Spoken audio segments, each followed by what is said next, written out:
Good morning, everyone. Good morning, Doc. Good morning, classmates. My name is Nurse Cosingan, and today I am assigned to report about correlation.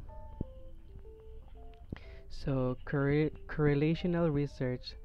This involves collecting data to determine whether and to what degree a relationship exists between two or more variables.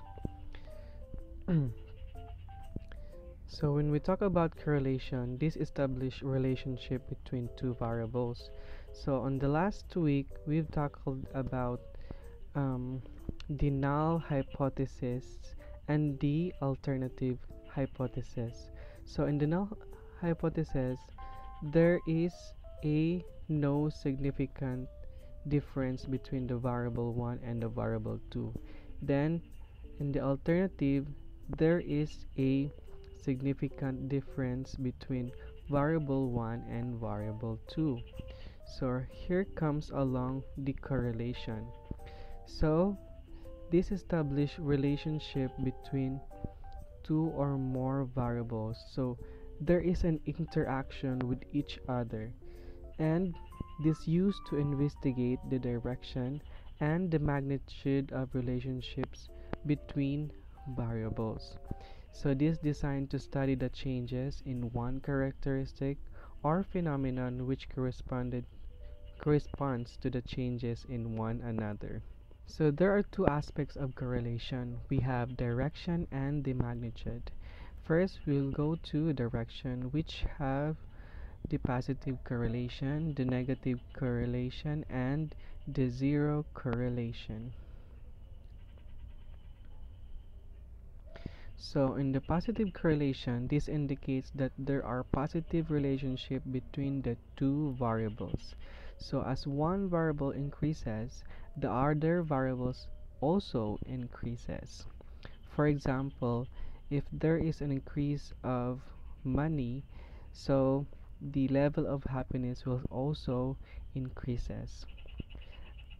I have also an example of a graph. For example, if you spent more time on treadmill, meaning you will burn more calories in your body.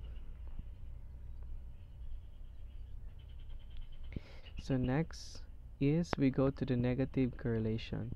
This shows that there is a negative relationship between the two variables. As one variable increases, the other variables decreases.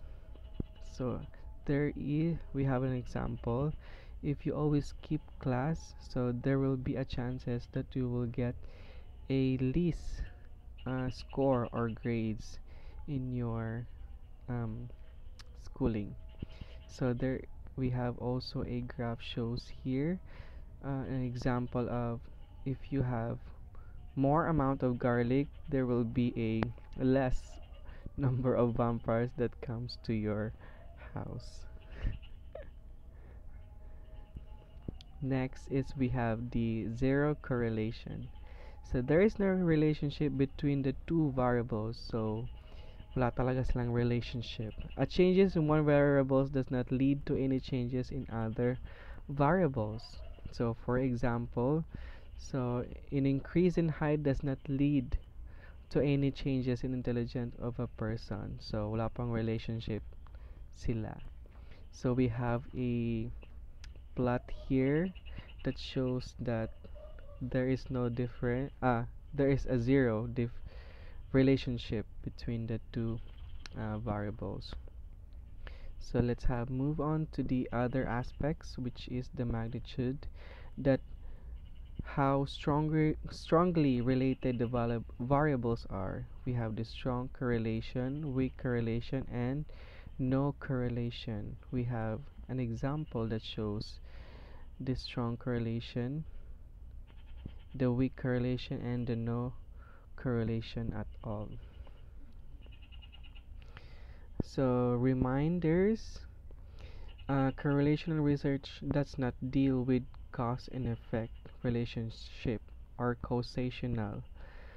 If we tackle about cause and effect, meaning you are doing experimental research.